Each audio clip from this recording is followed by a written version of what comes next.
a little bit of basic background for people that may not be quite familiar with you. So how did you get into the wrestling business? Oh, that's a weird one. Growing up, I despised wrestling. I despised the world, the world of wrestling, the word wrestling. I just didn't like it. My earliest memory of watching wrestling would be the Eddie Guerrero, The Rock match they had when Eddie was talking about beating his kid. And, I got mad at the television screen. I'm like, oh, hell no, I could probably, beat this guy up, even though I was a tubby little kid and he was all, pumped. And after that, it took a while. I was in class one day, and it's called the Human Rights class, and all of a sudden they were talking about trying something new, doing something new.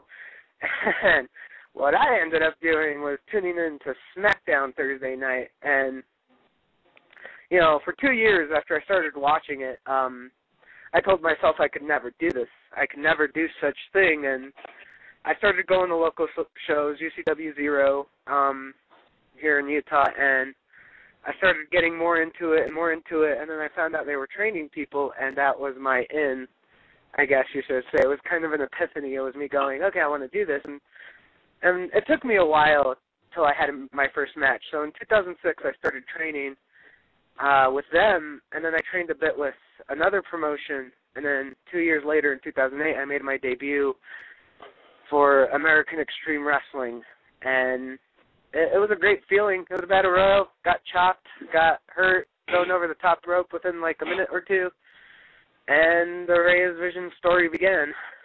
It's amazing that Utah's got that many promotions. A lot of us wouldn't associate it with having a thriving indie, but I know they are, and I know you're out there and you're wrestling in some of the border states too, like Colorado, and I know you come up to Oregon a lot and places like that, so you're all over the map as far as like thriving promotions in states that people don't normally think of when they think of indie wrestling. Oh, I absolutely love being on the road, and I absolutely love being a part of, being in the car for several hours at a time is just peaceful to me. The drive to Oregon sucks to me, though, because I believe Idaho is a very boring place. I would concur wholeheartely. So, no offense to you Idahoans.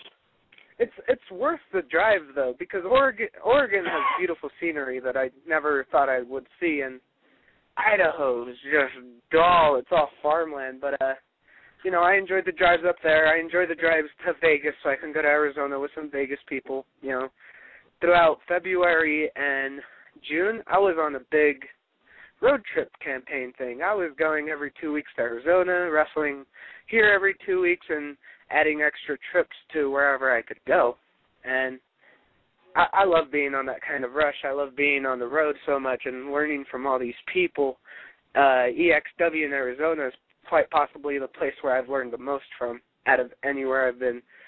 You have guys who bust their asses down there and who care about a product and have worked so hard that they ended up having a TV deal, and I just loved being a part of that environment where anyone they put you with, you can work hard with and have a great match and have a great product. And you don't get a lot of that with a lot of places because a lot of places are so ego-driven and so childish. Absolutely.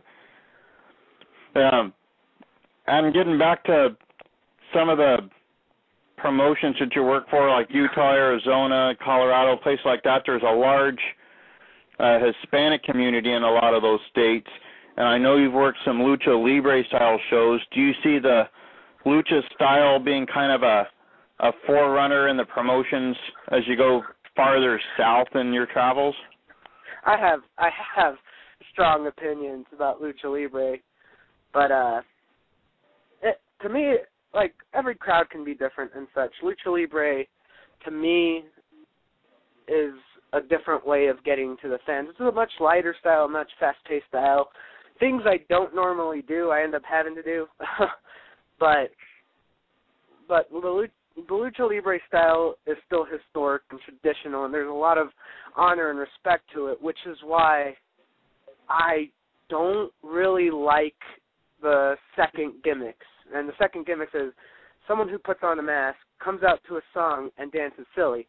And they come up with a funny name for their characters. And, it's disrespectful in a lot of ways. And it's like, oh, I'm going to act funny. I'm going to put on this mask. I think I'm going to be cool. I'm going to make a lot of money off this. No, you're not. At least every promotion has one, almost every promotion. And it's a thing I despise. But, I respect the past, like El Santo, Blue Demon. I worked Lucha Libre USA as a referee, and I had a tremendous impromptu triple threat with La Parca and Liv Mark Jr., and I believe Lucha Libre USA can be bigger. I believe Lucha Vavoom can be bigger. Any Lucha Libre promotion, if they take advantage and they do it right, they can make a lot of money and become a strong force to compete with. Like I said, Lucha Libre is historic, and Lucha Libre is tradition, and one thing I despise, people who are outside of the wrestling world tend to call me Nacho Libre because they know I wrestle. That movie disgraced the real story. The real story was the guy was just trying to save his temple. And he did. He did well. He even marries wrestlers over there. He's a huge influence over there because he succeeded in what he did. And now he runs an orphanage, and now he helps train younger guys. And that's one that the Lucha Libre has been made fun of and disgraced so much that maybe in Americans' eyes, like Caucasian, so to speak. That's why they don't see Lucha Libre as anything, because it's been buried to the ground by things like Nacho Libre and Lucha Lucha. Absolutely. It's also a completely different style, which doesn't really mirror what the Americans are used to also, so it's kind of a educational process, too, to get them educated on what Lucha Libre is about. I think a lot of times people don't realize styles are kind of taught from promotions, and it takes a while to get people educated to your style. Yeah. Of course. Now, also, you mentioned refereeing for the company there, and I've seen some pictures of you in the referee stripes with La Parca out there. There's indeed a video of the funny moments me, Parca, and Liz Marquette. I will be searching for that as soon as we're done here, then. I got to see that. But is refereeing something that you actually enjoyed, or is it just kind of a means to an end to get in with this promotion? This was in February, and they're coming back this next February too. But it was just me, offering. I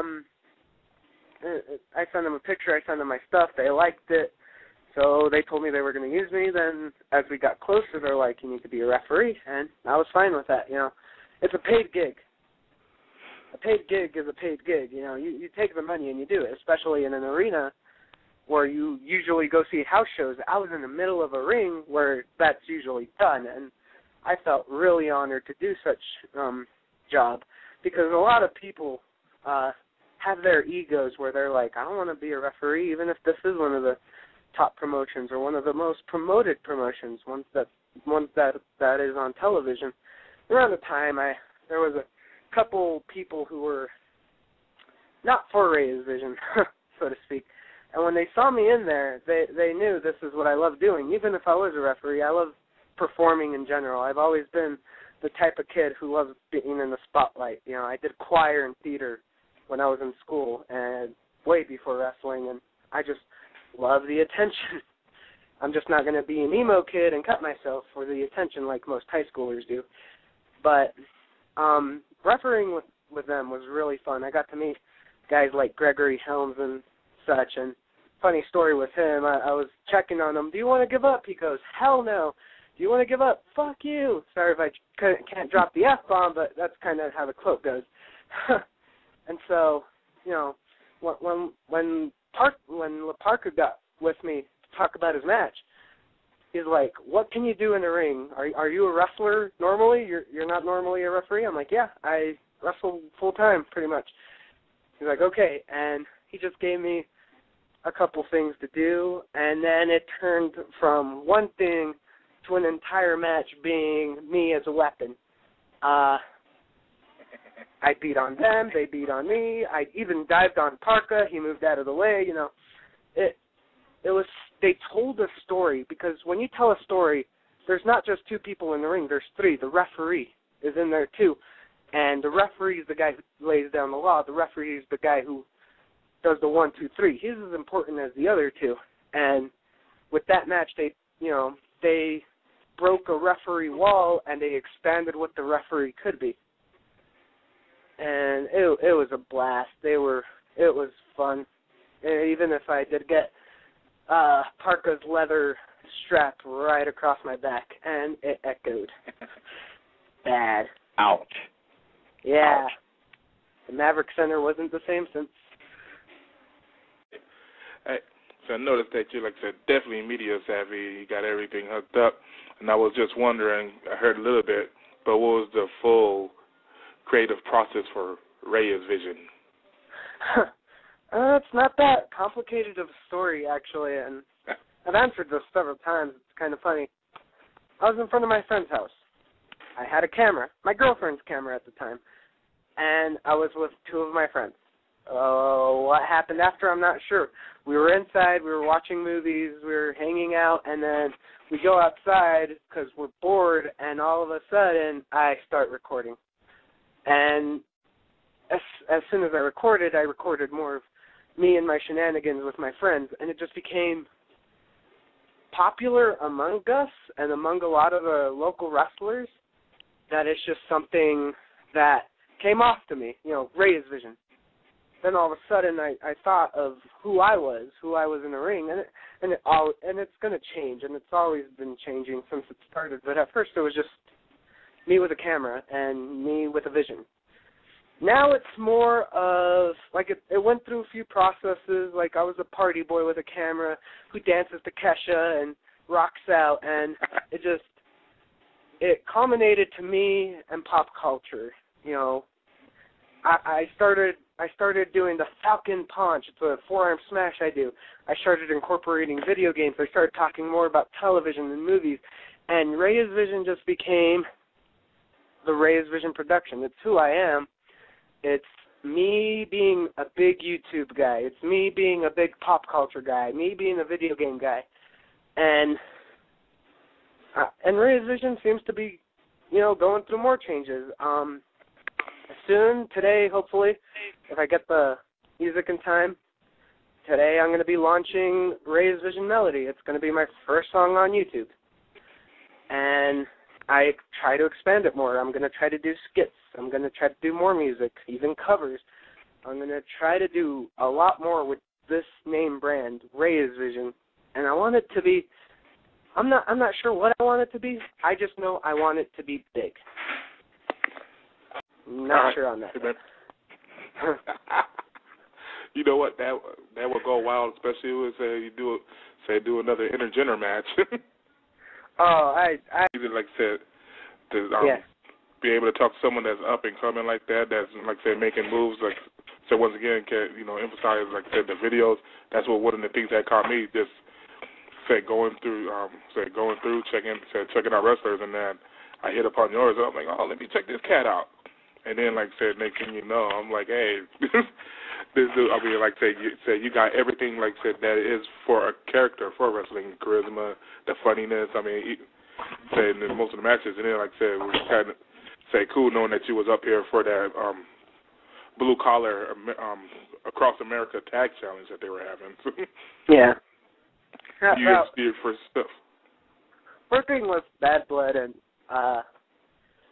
Buddy is one of the funnest experiences because they're great. They work great together. Something about them being a team just makes them click, and that's kind of what's been said about me and Brad. Me and Brad, we go off on our own a lot, but when we're together, we're like brothers. We act like we have the same blood, and I think that's what makes a good tag team is when you put one person with another, and they're brothers in a sense. They're close. They know each other well, and maybe that's not always the case, but that's what I've seen. And